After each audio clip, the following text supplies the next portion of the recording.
ils apparaissaient de manière particulièrement saillante dès que l'on poussait la logique jusqu'au bout, c'est bien de le dire, et même si certains raisonnements peuvent paraître un peu dérangeants, ils n'ont absolument pas vocation à être occultés. Alors, nous n'allons pas enfermer la question dans un précaré ni d'analyser toutes les impasses de la question, nous n'avons pas le temps, c'est un temps infime, mais dans les 5 minutes à partir, il y a essayé de proposer une réponse concise et cohérente, et pour cela je vous propose d'examiner ce qui, dès le départ, pose problème, et ce qui d'emblée est problématique, eh bien c'est ce droit à l'information qui est question. Et finalement, qu'est-ce que l'on pourrait penser de ce droit à l'information, quelle notion doit avoir le lecteur? En fait, c'est vrai que depuis tout à l'heure on parle de plein de choses, mais on prend le droit à l'information comme une évidence, et en fait, je pense que c'est vraiment à interroger, parce que on a tendance à dire que voilà, on a le droit de savoir, et on envisage ça comme quelque chose, comme s'il y avait une seule vérité objective, et comme si le journaliste était un moyen en fait d'accéder au savoir, alors que le journaliste c'est quand même un homme avant tout. Et voilà, il porte cette humanité en lui dans ce qu'il écrit, et il faut respecter ce droit à l'information comme avant tout la liberté de la presse, c'est-à-dire vraiment de la presse, la liberté du journaliste à prendre son temps, à montrer ce qu'il veut montrer, parce que toute prise de parole est un choix. Une caméra c'est un objet, mais c'est pas la caméra qui nous montre les choses, c'est celui qui est derrière.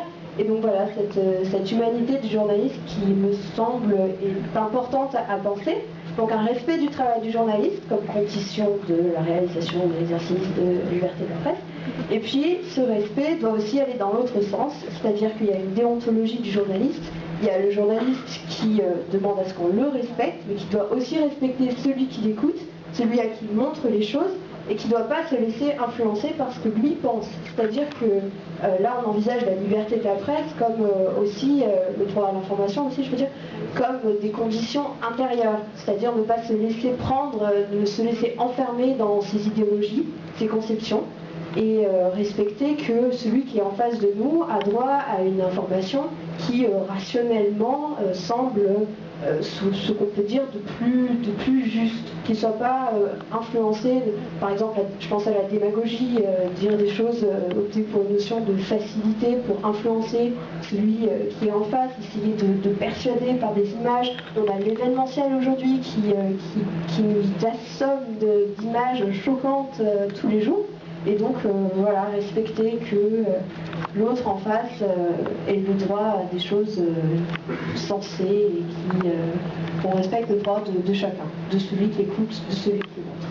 Mais encore faut-il que cela soit rendu possible financièrement et par les autorités supérieures qui ont tendance un peu, comme va nous montrer Alexandre, à empêcher ce respect réciproque.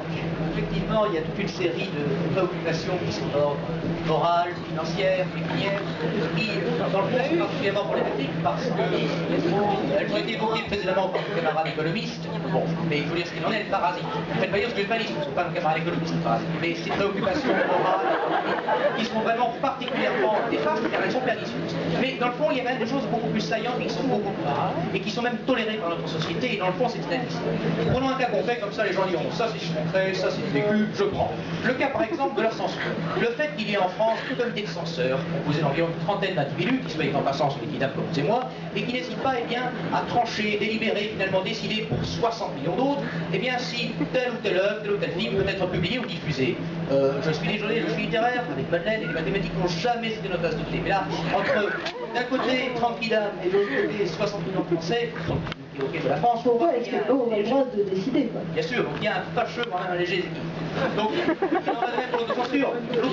Pourquoi diantre certains écrivains à modifier, à essayer de nuancer les propos pour être un peu plus diplomate, mais enfin c'est quand même grave d'en venir là. Alors, il ne faut pas oublier non plus que la censure est née quand même à cause du clergé. À l'époque médiévale, c'est le clergé qui n'explique pas, et bien, à mener sur la censure et à mener son accord.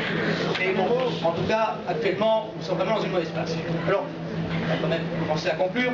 Ce qui est certain, nous avons évoqué avec nous aussi un certain nombre de pistes. Bien entendu, il mériterait d'être dépassé et approfondi au-delà de ces 5 minutes avec d'autres références et d'autres exemples. Bon, actuellement, ce qui apparaît encore une fois de manière saillante, c'est tant qu'il n'y aura pas un véritable soubassement intellectuel sous cette liberté de la presse, les choses ne risquent pas de se passer mieux. Et j'évoquais tout à l'heure une société amorphe, avec une vision particulièrement instantanée de cette liberté de la presse. Mais je crois que malheureusement, tant que l'on n'apportera pas une morale et une conscience, voire même une exigence, eh bien les choses ne sont pas prêtes de changer.